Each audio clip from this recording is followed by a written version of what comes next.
네, 이번 시간에는 자원의 재활용과 방법에 대해서 살펴보는 시간입니다. 자원의 재활용에서 자원 재활용이 왜 필요한지는 인식 변화로부터 나타났는데요.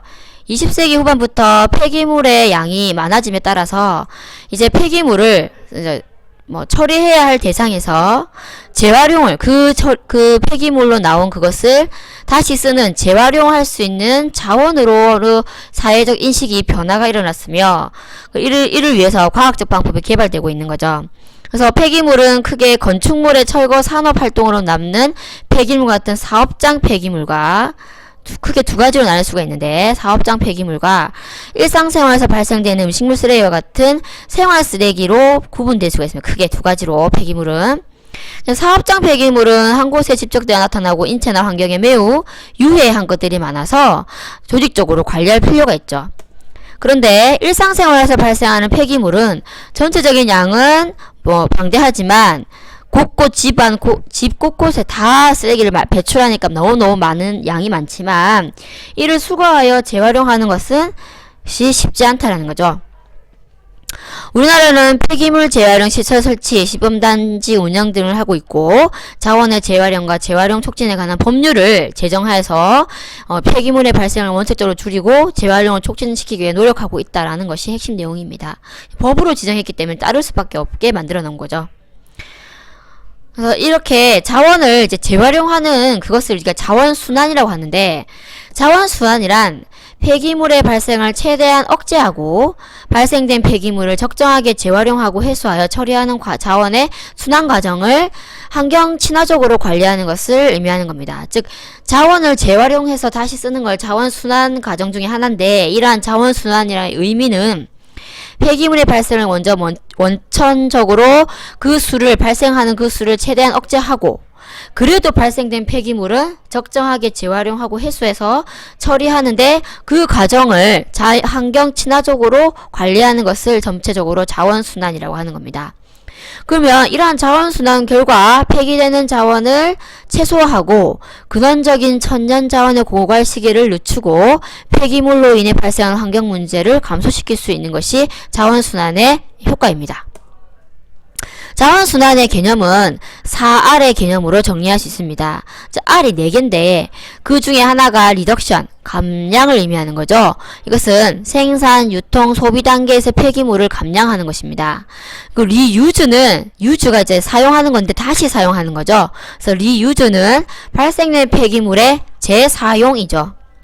그러면 예를 들어서 우유팩이 나왔다. 근데 이 우유팩을 그대로 씻어서 말려가지고 다시 우유팩으로 그 처음의 용도 그대로 다시 사용하는 것을 우리가 재사용이라 하는 거죠. 근데 리사이클이라 하는 것은 재활용을 의미하는 겁니다. 재활용은 이 종이팩으로 이제 우유팩으로 썼던 이 종이를 다시 다 분해해서 다시 새롭게 재활용 종이로 새롭게 쓰는 거예요. 본래 용도에서 다시 다른 용도로 쓰는 것을 우리가 재활용이라 하는 거죠.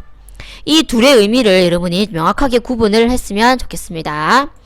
그리고 리커버리는 그 어떤 예를 들어서 우유팩 하나가 만들어지는데 들어간 전체 에너지를 다시 회수하는 거죠. 그래서 원래 다른 에너지로 이제 쓰는 거, 얘를 태워서 열 에너지를 쓴다든지 해서 이 어떤 물질에 들어간 그 전체 에너지를 다시 회수하는 것이 에너지 회수라고 보는 것입니다.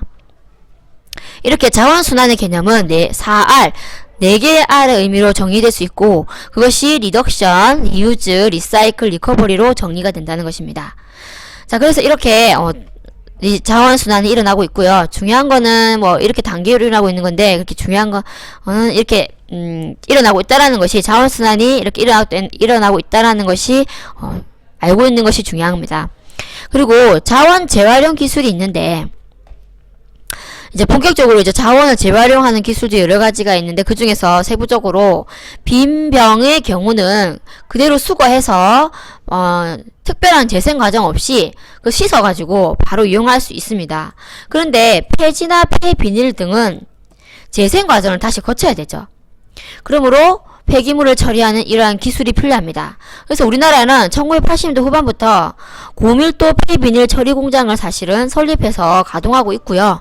1995년부터는 폐가전 제품과 대형 생활 쓰레기를 처리할 수 있는 폐가전 제품 파쇄 처리 시설이 가동되고 있는 것이 현실입니다. 그래서 우리나라에서도 실제로 이렇게 자원 재활용 기술들이 개발되고 실제로 쓰이고 있다는 것이 핵심 내용입니다. 두서없이 내용을 쭉 얘기했는데요. 다음 시간에 이렇게 짧습니다. 학습 내용이. 그리고 이런 내용을 바탕으로 기존에 했던 내용들을 다시 정리하는, 그래서 게임으로 다시 정리하는 활동을 하도록 하겠습니다. 본 수업 시간에 보도록 합시다. 수고하셨습니다.